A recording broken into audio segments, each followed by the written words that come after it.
Chapter 6 Incarnations. The palace was in turmoil because Sikandi had returned. My maids gathered in corners and corridors, whispering frequently about the scattered like sparrows when I approached them. They were shut up in council with our father, so I had no way of asking him. And Daima, when she finally appeared, wringing her hands, was so distraught that I could hardly get any sense out of her. But who is Sikandi? And why is everyone so afraid of her? She was. Oh, I didn't know how to say it. Your royal father's eldest daughter. Then she did something terrible, and King Draupadi sent her away. Now she's returned. They say for the last 12 years she had been in forest somewhere, performing the strictest austerities, eating only the holy bell tree, standing neck deep in freezing water all winter. The kind of thing. So that now she's returned into a great and dangerous warrior. I was intrigued by this sister whose existence had been hidden so successfully. I did never meet a woman who was a dangerous warrior. I'd like to see her, I said. Well, I guess that's a good thing, Daima muttered, because Sikandi wants to see you too.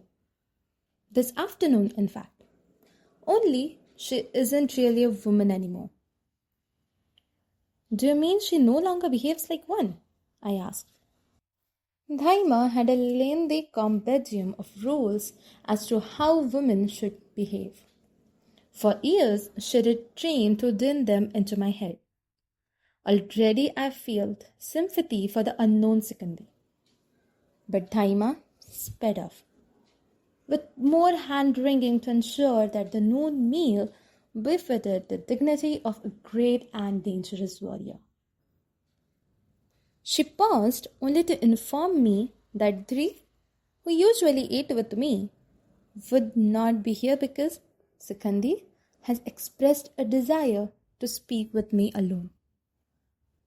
I waited with some excitement to view my sudden found sister. I wondered what she looked like, what her body was hard and muscular, her arms scared from weapons, or was it her heart that had changed so that it no longer shook at the thought of killing? How had she survived in the forest? For she must have been just a girl when she left. What terrible crime could have she committed for our father to banish her at that tender age? And why did she want to speak with me alone? Perhaps, finally, I did have in her what I did so longed for. A friend with whom to whisper and laugh about silly things. To exchange and ornaments and confidences. To tell my secrets, even that of the spirit's prophecy, which I held inside me like a dark jagged rock. Sikandi walked in with a panther grace, light and assured on the balls of his feet. Yes, his. What I did interpreted as Daima's expression of disapproval was literal truth. Sikandi, who was born a woman, was now a man. Clearly, he wished there to be no misunderstandings about this. He was clothed only in a white cotton dhoti. His wiry upper body bare, his nipples flat and burnished as copper coins. He carried a bow which he leant against the wall before approaching me. His cheekbones were like knives. His almond-shaped eyes gave him a foreignness that was not unattractive. Around his neck hung a garland of white lotuses. Silently, He put out his hands to touch my cheeks. I hesitated. He was a stranger. After all, but I allowed it. His fingers were slim like a woman's and calloused from striking a bow. A shiver went through me as they grazed my face. I noticed that we were the same height, and somehow this consoled me for the loss of the sister he was supposed to be. He smiled past the shadows in his almond eyes. He stood on tiptoe to kiss my forehead. "Little sister," he said, "I thank you from the depth of my soul for what you'll do for me." Sikandi stayed with me for a day and a night. And in that time, he told me his story. He said, "Have you heard of the fable of the donkey that wrapped himself in a lion's hide so that other animals would fear him? Or of the wolf that hid under sheepskin so he could mingle undetected with his prey?" I feel like both sometimes, a fake or a hidden menace. No, I didn't pray to the gods to be changed. I had thought I lost faith in them a lifeline ago. This time I invoked a yaksha. He appeared in sky with his burning demon sword. When he heard what I wanted, he laughed and plunged it into me. The pain was unbearable. I fainted. When I awoke, I was a man, and yet not completely so. For though my form was changed, inside me I remembered how women thought and what they longed for. I had to be a man, because only a man can do what I must accomplish: kill the greatest warrior of our time. Yes, someone greater than even Drona. His name is Bhishma, the Terrible. He is the guardian of Hastinapur and grand uncle to that prince Arjun, who defeated our father, and Drona's friend. Tangled indeed is a web of this world. This garland, you have noticed it, doesn't fade. I've worn it for 12 years now. I was 6 when I found it hanging on the palace gate and placed it around my neck. Our father cried, "What have you done, you foolish, unlucky girl?" But I hadn't taken it in a childish fancy, as he supposed, and nothing he did would make me put it back. Finally, he banished me so that a luck rising from my concoction wouldn't haunt his house. Oh, he and I are father and child indeed. We both live for vengeance. When I wore the garland, my previous life, which I had remembered only in glimpses, fell upon me like a flood. First, I remembered my death upon a pyre. Flesh melting, eyelids burnt away, the skull bursting. And through it all, my impatience to be gone. Because without death, there is no rebirth. And without rebirth, I could not kill Bhishma. The god Shiva himself had promised me that in my next life I would kill him whom no man had defeated before. My name? In that body I was Amba, the princess of Kasi, the rejected one. Very well, the story from the beginning then. We 3 sisters, princess of Kasi, were to marry. My father arranged a swayamvar, inviting all the kings of the land so that we could choose our husbands. I already knew the man I wanted, King Salva, who had wooed me for a year. The garland of salva was in my hands when Bhishma descended on us like a plague. He forced the three of us onto this chariot and took us, terrified, to Hastinapur, to marry us to his younger brother. When I had discovered wits and wit, I told him, I love Salva. I can't marry your brother. The brother said, a woman who has embraced another in her heart is no chaste. I do not wish to marry her. Bhishma said, very well, I'll send you back to Salva. But when I went to him, Salva said, Bhishma has taken you by the hand.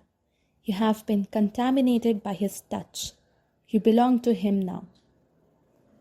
I said, if someone grabs my hand against my will, how does that make me his? I said, I'm the only one who decides to whom I belong. In the sandalwood days of love, I had thought that if I could not have Salva, I would die. Now, I discovered that a woman's life is tougher than a banyan root, which exists without soil or water. For Salva forced me to return to Bhishma, and still I lived. I told Bhishma, my happiness has crumbled into dust because of you. Marry me so that at least my honor can be saved. Bhishma said, forgive me. In youth, I promised my father I would never marry. I cannot go back on my word. I said, what is a dead foe compared to a living woman's dream? He didn't answer. When I looked on his serene face, hatred filled me with its black haze. More hatred than I did ever thought I could feel. Abandoned and shamed, I went from court to court seeking a companion who would battle Bhishma. But all were afraid of him. I went to the Himalayas in my despair and performed astral rites so that the gods would help me. Years passed, my youth fell away. The gods were reluctant to interfere because Bhishma was son of Ganga, goddess of the secret river. Finally, the child god Kartikeya took pity and appeared before me with this garland. He said, if you can find someone to wear it, he will defeat Bhishma. My hopes rekindled as I went back to the kings with the everlasting garland.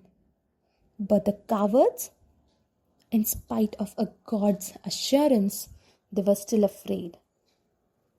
Even King Draupadi, known in that time as a champion of the weak, dared not to accept it. In disgust, I flung it on his palace gate and went to my death. The humor of the gods is cruel. Or perhaps they see more than what we do. I was reborn as Draupadi's daughter. The moment I set eyes on the garland that never fades, my past returned to me, and with it, my rage. I took the garland for myself, determined to do on my own what no man dared to do for me. Remember that, little sister. Wait for a man to avenge your honor, and you'll wait forever. Later, I asked Krishna what Sikandi said about his past life. Was it really true? Krishna shrugged. He believes it to be so. Isn't that what truth is?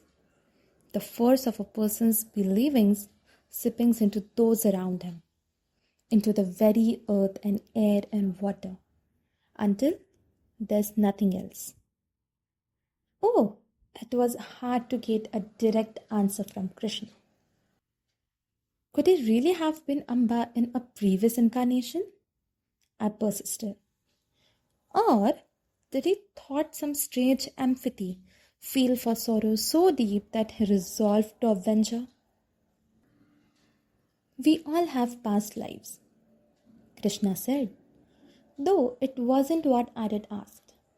Highly evolved beings remember them, while lesser souls forget. No doubt you remember yours. I do. Once I was a fish. I saved mankind from the great flood. Once I was a boar.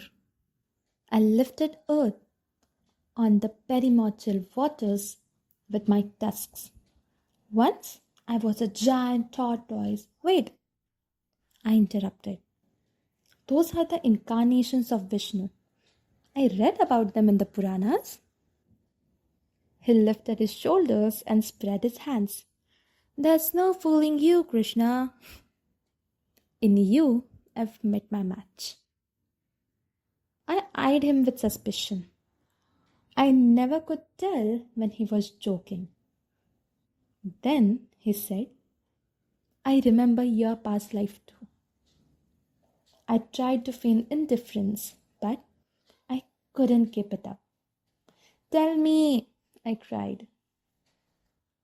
You were just as impatient then. In meditation, you invoked Shiva. He came and stood in front of you, silent and blue as moonlight. You asked for a wish to be granted. He smiled. You asked for it again and again. 5 times you made your wish before he had the chance to say yes. Therefore, in this life, you will have what you wanted 5 times over. 5.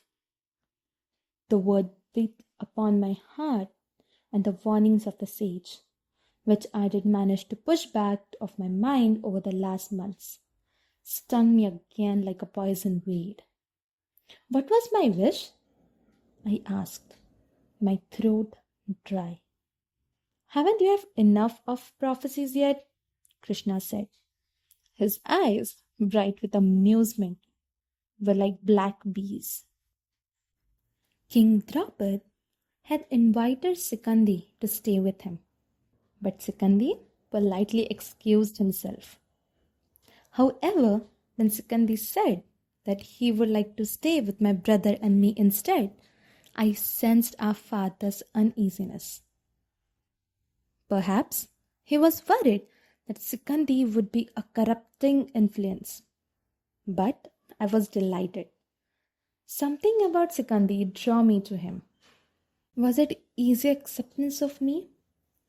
His own unusual life. He bore his destiny so casually, it made me worry less about Dhri's and mine. He made me realize the existence of possibilities I hadn't even dreamt of. We whiled away his short visit in eating and storytelling and playing at dice.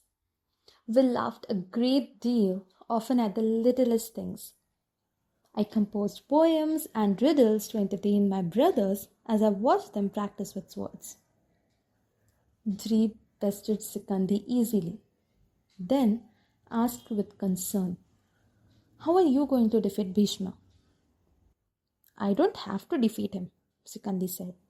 I just have to kill him. Reluctant to let him leave my life, I tried to tempt Sikandi to remain longer. Was it because one day I too would cross the bounds of what allowed women to? I promised to write a poem in his praise, to let him win at dice, to have Dhaima cook his favorite fish curry. Dhri offered to teach him the newest wrestling holds. Sikandi shook his head with eyes regretful. Thank you for making me so welcome, he said. All my life, people have been glad to see me leave. Dhri gave him his favorite horse and the best spear in the army. I gave him sweet lettuce to eat on the way, and a yak hair shawl against the approaching winter. In its folds, I secretly gold coins. I imagined his face when he did discover them on a cold and hungry day in an unfriendly town. But he would take nothing. To start my penance, he explained, I must travel light, living off only what the land yields. Penance! I cried. For what? It's others who should be doing penance for all the ways in which they have let you down. To kill the greatest warrior of one's time is a terrible deed. He said, no matter what the cause, it weakens the foundations of the society. It's worse when it's done through trickery, and that's what I'll have to resort to. Because certainly I don't have the skill to achieve it otherwise. I'm atoning for it in advance, as it's very likely that I too will die in the process. Under the shadow of the palace gates, Greece said, Brother, you have been both woman and man. You must know secrets that others don't. Share some of your wisdom with us. Sikandar's lips twisted in a bitter smile. Yes, I've learned a few things along the way, though now that I'm neither a man nor a woman. They can't do any good. But here's one that may be of use to you. The power of a man is like a bull's charge, while the power of a woman moves aslant, like a serpent sipping its prey. Know the particular properties of your power. Unless you use it correctly, it won't get to you what you want. His words perplexed me. Wasn't power singular and simple? In the word that I knew, men just happened to have more of it. I would have to ponder into Sikandar's words. But I had something else to ask before he left. I grasped his hands one last time, feeling those calluses. I did try to soften them with paste, but he had stopped me. What's the use? He did say. I'll just have to grow myself some more. When we first met, I asked, why did you thank me? I thanked you